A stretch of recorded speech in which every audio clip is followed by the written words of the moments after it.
Mais quel match! Quel match on vient de vivre!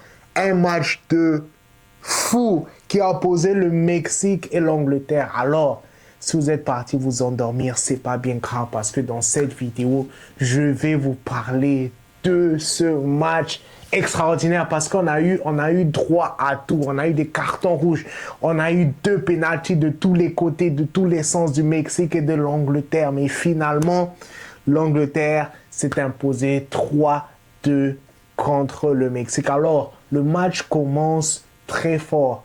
Alors, avant de continuer avec la vidéo, donc sur ma chaîne, je parle du foot. Mon objectif, c'est d'arriver à 500 abonnés d'ici la fin de ce mois-là. Je ne pourrai pas l'arriver sans votre aide. S'il vous plaît, cliquez, ça prend quelques secondes. Et puis, si vous aimez cette vidéo-là, cliquez sur j'aime. Allez, on reprend avec la vidéo. Merci pour tous ceux et celles qui vont le faire. Declan Rice écope d'un carton jaune qui pouvait très bien être un carton rouge lorsque vous regardez la position de son pied. Mais l'arbitre a jugé que c'était un carton jaune.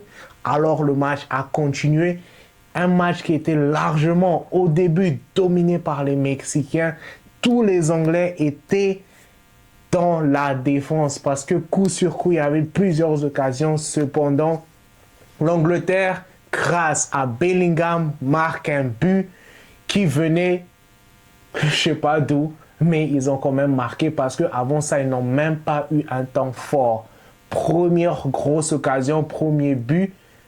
Mais ce qui arrive juste après est encore plus surprenant que cela parce que 98e plus tard, Bellingham marque un autre but très bien servi par Harry Kane. Alors, ça faisait 2-0. Alors, je me disais, mais comment les Mexicains vont réussir à reprendre? Comment ils vont réussir à même marquer un but? Cependant, quelques minutes plus tard, ils marquent. Et alors, ça faisait 2-1. Vous partez à la mi-temps sur ce score-là. Mais alors que je me suis dit que, bon, voilà, le spectacle est terminé, c'était mal connaître ce match-là, puisqu'à la 54e minute, c'est le tournant du match. Carton rouge de Kansas, carton rouge, l'arbitre, après avoir vu le VAR, décide de le faire sortir, qui est très logique au vu du positionnement de son pied, très dangereux. Il est sorti, alors là, c'est le tournant du match. Parce que là, maintenant, l'Angleterre est à 10 contre 11. Cependant, quelques minutes plus tard, contre toute attente, sur une passe de Harry Kane, Gordon décroche, il est accroché sur la surface, penalty. Harry Kane s'en charge, il le transforme. Alors là, c'est 3-1, avantage Angleterre. Alors il faut rappeler que le match se joue au Mexique, l'altitude, c'était vraiment une question. Comment les Anglais, qui ne sont pas vraiment habitués à jouer dans telle atmosphère, allaient gérer ce match-là. Mais ils ont quand même géré. Ils ont bien certes que ça a été vraiment compliqué, mais ils ne sont pas passés à côté de leur match. Et quelques minutes plus tard, comme je le disais tantôt, c'était un 3-1. Cependant, c'était mal connaître les Mexicains qui n'ont complètement rien lâché puisque derrière, ils arrivent à obtenir un penalty, alors là, qui est transformé, alors que Pickford plonge sur le bon côté, mais ils arrivent quand même à transformer le penalty, donc ça faisait 3-2.